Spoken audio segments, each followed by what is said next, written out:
What's up, Super Doggers? Dr. Abel Manalo po ito sa Manalo K9. Nandito ako sa kwarto ni Adam. Itong vlog ko ngayon ay tungkol sa mga matatabang Labradors.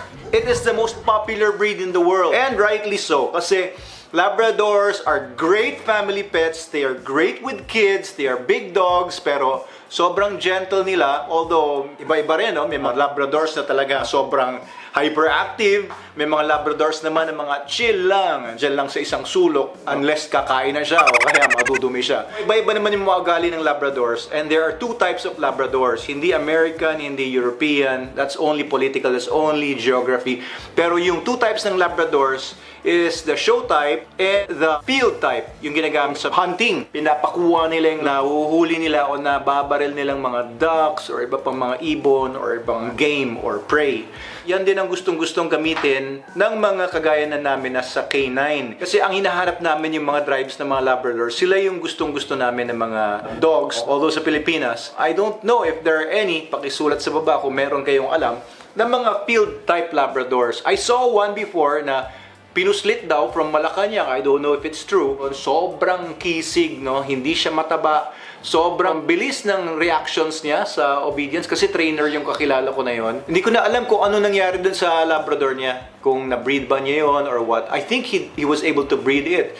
Pero yung makakahanap tayo ng mga field type working Labradors dito sa Pilipinas is unlikely. So wala naman talaga ditong nag-hunt ng games na ginagamit nila yung mga dogs to retrieve. Kaya po tinatawag yung Labrador na retriever kasi sila ang tiga-retrieve nga nitong mga game na to. And yung trivia, hindi sharp yung ngipin nila, supposedly boxy yung mukha nila, ibig sabihin malapad yung mukha para pagkuha daw nila ng mga ibon at pag binalik sa hunter, hindi butas-butas yung ibon na hawak-hawak ng mga aso. Yun ang gustong-gusto nila sa mga Labrador Retrievers. And yung coat ng Labrador Retrievers ay supposedly waterproof. Makapal yung balahibo niya, hindi makapal na buhaghag, makapal na apit, and yung strands ng buhok ng Labrador Retriever ay designed para talaga mag-repel ng tubig. Napansin niyo ba yon sa mga Labrador owners sa inyo? Nakita niyo ba pagka binasa niyo yung Labrador niyo, parang tumatapon lang sa lupa din yung tubig kasi nare-repel niya yung moisture or yung water. And yung buntot niya makapal. Supposedly, para yan going rudder kapag nagsiswimming yung Labrador sa tubig. And of course, yung mga paa nila ng web feet, yung mga Labrador Retrievers, kapag kumakawag sila sa tubig, ay yung web feet na yon may skin parang si Aquaman para mas mabilis siya kumawag sa tubig. Anyway, bakit ba napakatataba ng mga Labradors? Nakikita ko to simula pa lang ng mga 1990s when I started going to confirmation shows. And yung mga nananalong mga Labradors, pati may mga nagbe-best in show pa nga ng mga Labradors ako nakikita. No? Ang lalapad! Hindi lang siya overweight. Nakita ko yung trend sa mga Labradors. And most of the Labrador Retriever enthusiasts na mga show people, ang gusto nila yung mga obese na mga Labradors. Cute kasi siya pagka ang taba ng aso. Although alam naman natin may mga health problems kapag obese na yung aso. Kahit sa tao naman, iba, they're going to be prone na sa diabetes, sa hypertension, sa heart problems, sa maraming iba-ibang mga cancers, kidney problems, cardiovascular problems, marami po yan. So I did quick research lang kanina sa Google and I came up with this article. Galing sa BBC. Ito, BBC News. Ang title is Fat Labradors Give Clues to Obesity Pandemic. Obesity, ibig sabihin, sobrang taba na. 2016, itong article na to, May 3, sulat ni Miss Helen Briggs. Usisain natin itong article na to. The Labrador Retriever, known as one of the greediest breeds of dog, is hardwired to overeat, research suggests. The dog is more likely to become obese than other breeds, partly because of its genes, scientists at Cambridge University say. The gene affected is thought to be important in controlling how the brain recognizes hunger and the feeling of being full after eating. The research could help in the understanding of human obesity. So, ina-acknowledge dito na yung mga Labradors nga ay isa, kung hindi, ang pinaka-greedy na aso, na breed ng mga aso sa buong mundo. University of Cambridge, itong nagbigay ng study na to. Ang nangyayari, hindi lang pala sila dahil ganun lang sila, tako sila, pero may kinalaman pala ito sa genetics. So, yung genetics niya, ayon dito, merong isang part ng genetics niya or isang gene niya na apektado At yung gene na yon ay may kinalaman sa pag-control doon sa pag-recognize ng gutom or busog na. Merong part ng brain natin na dictated ng genetics na nagsasabi kung busog ka na or hindi. Pag hindi gumagana yung part ng brain na yon, prone ka maging obese kasi kain ka ng kain, akala mo gutom ka pa. So ganun din sa mga dogs, particularly sa Labrador, affected sila nung problema. It's a mutation result of selective breeding para sa mga obese dogs. About a quarter of pet Labradors carry this gene difference, lead researcher Dr. Eleanor Raffan told the BBC. 1/4 ng pet Labradors ang may problema sa genes na yan. Okay, so sabi dito, although obesity is the consequence of eating more than you need and more than you burn off in exercise, actually there's real hardwired biology behind our drive to eat. She added, lifestyle factors. Canine obesity mirrors the human obesity epidemic, with lifestyle factors such as lack of exercise and high-calorie food both implicated, as well as genetics. As many as 2 in 3 dogs, 34 to 59% in rich countries are now overweight. Oh. The Labrador has the highest levels of obesity and has been shown to be more obsessed with food than other breeds. Kita niyo yun? So, Labrador Retrievers, particularly, ang obsessed sa pagkain. Nakita ko rin yan. Breeder din po kasi ako ng mga Labradors since 1990s. I've been breeding Labradors. And nakikita ko po talaga yan. Sobrang takaw nila. Bubusugin nila talaga ng bubusugin yung mga sarili nila. Kahit puppies pa lang. Talagang, yung tipong pintog na yung mga tiyan nila, hindi pa rin sila hihinto. Ikaw na lang maawa, pahihintuin mo talaga. So, lumalabas na ito ay dahil sa genetics, no? May genetic problem sila.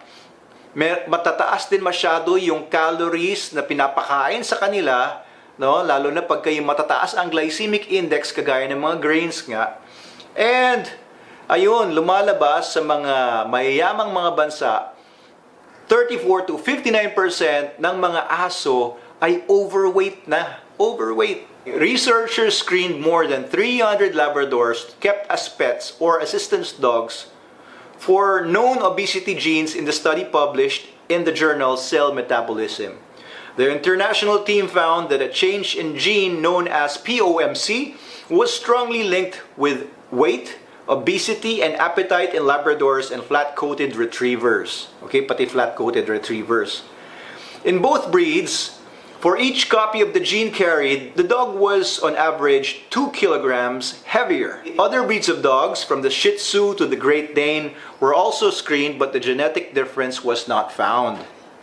However, the variation was more common in Labradors working as assistance dogs, which the researchers say might be because these dogs are easier to train by rewarding with food. Human health lessons.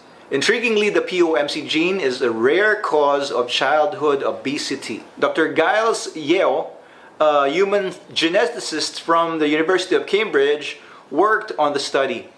What we have found is that some Labradors get fat because they have a deletion in a gene within their brain, he said.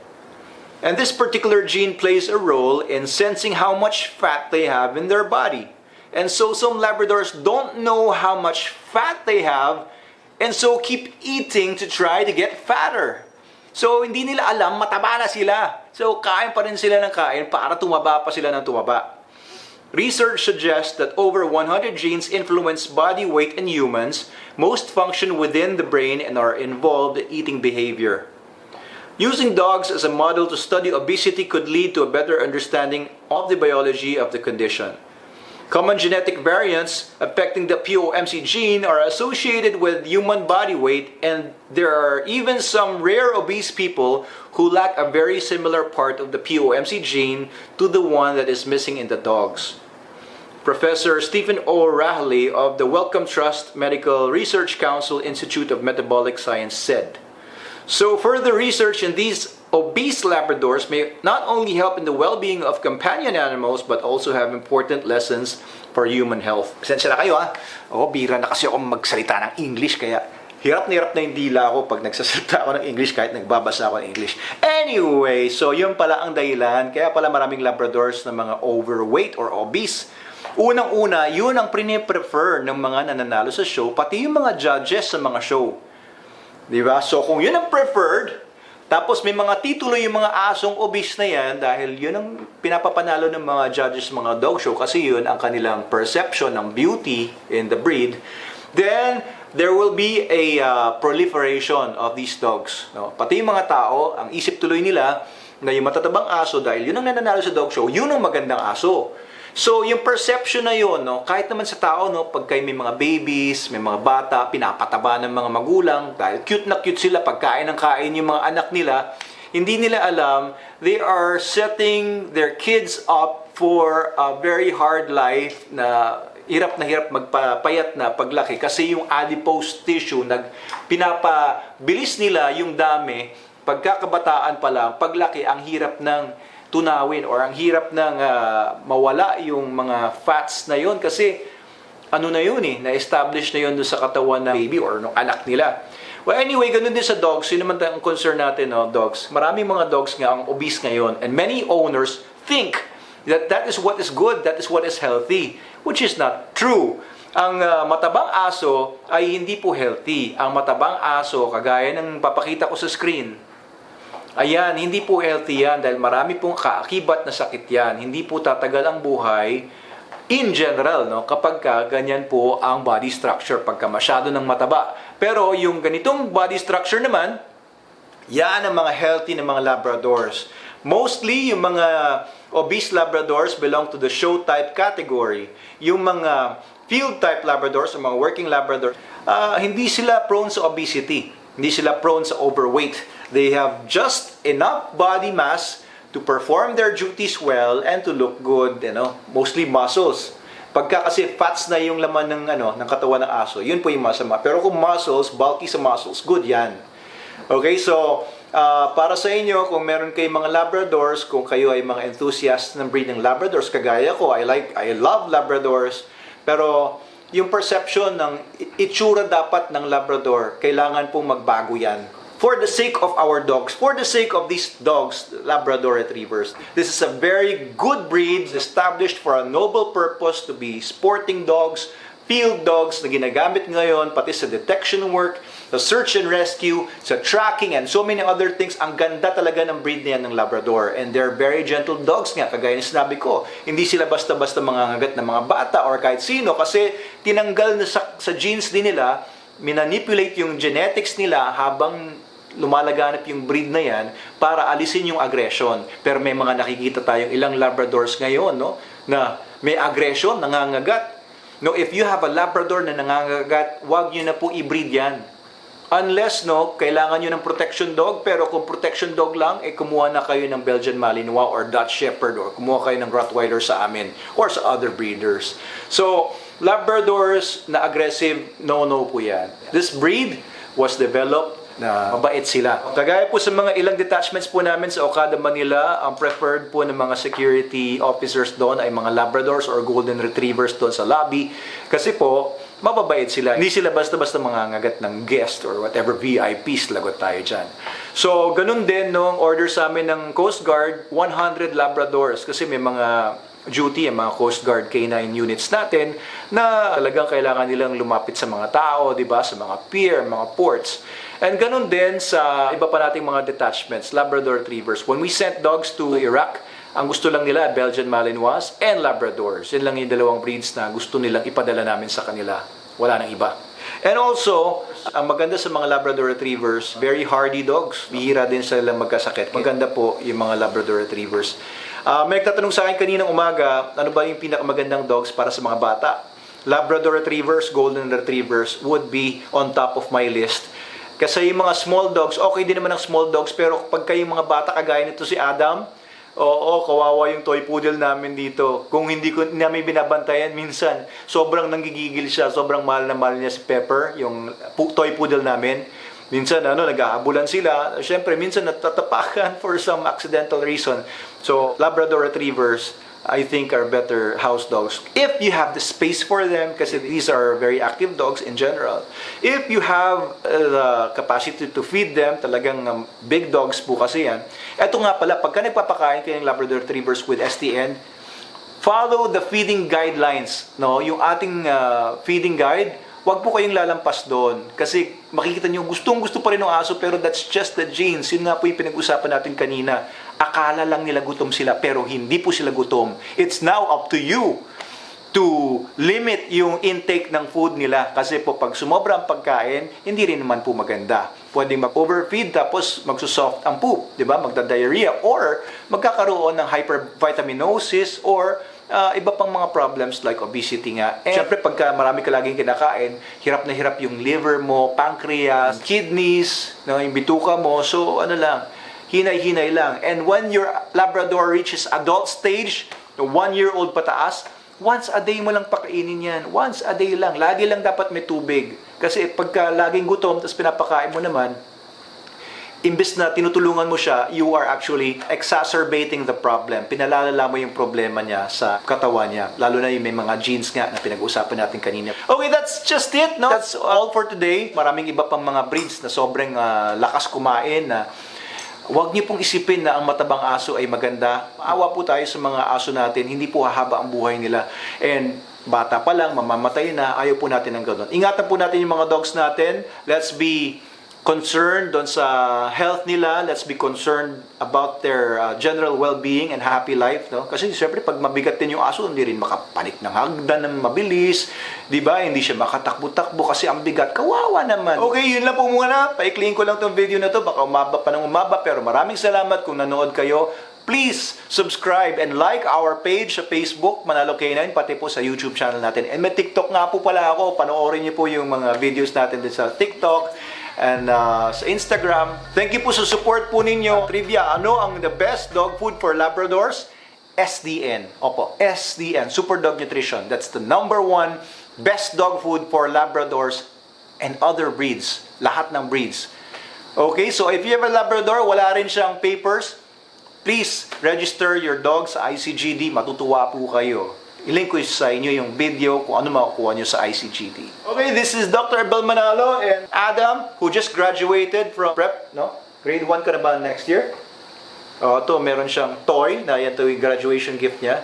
What's up? Sabi mo, what's up, Super Doggers? So, si Adam, hindi siya obese na bata. Maganda yung katawan ni Adam. Gusto ko yung ganyan. Sabi ng iba, payat daw, pero okay po yan. Kasi, papi pa yan eh. Ay, papi ka pa ba? Bata pa. Bye-bye! Hindi, flower horn ako.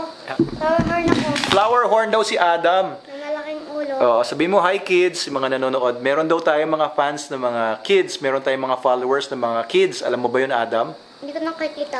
Hindi mo nakikita? Magpakita nga kayo, kids, sa comment section sa baba para malaman ni Adam na may mga nanonood na mga bata din. Mabuhay po kayo, stay safe, no? Mag-ingat po, babalik tayo sa ECQ, pero it's for the best, no? Ingat po kayo palagi. Kung okay po sa inyo, no? I think kami magpapavaccinate na kami, and I think it's a good idea to be vaccinated, but it's still your choice. Sana matapos na po lahat ito. Kita-kita tayo soon. See you in the next video.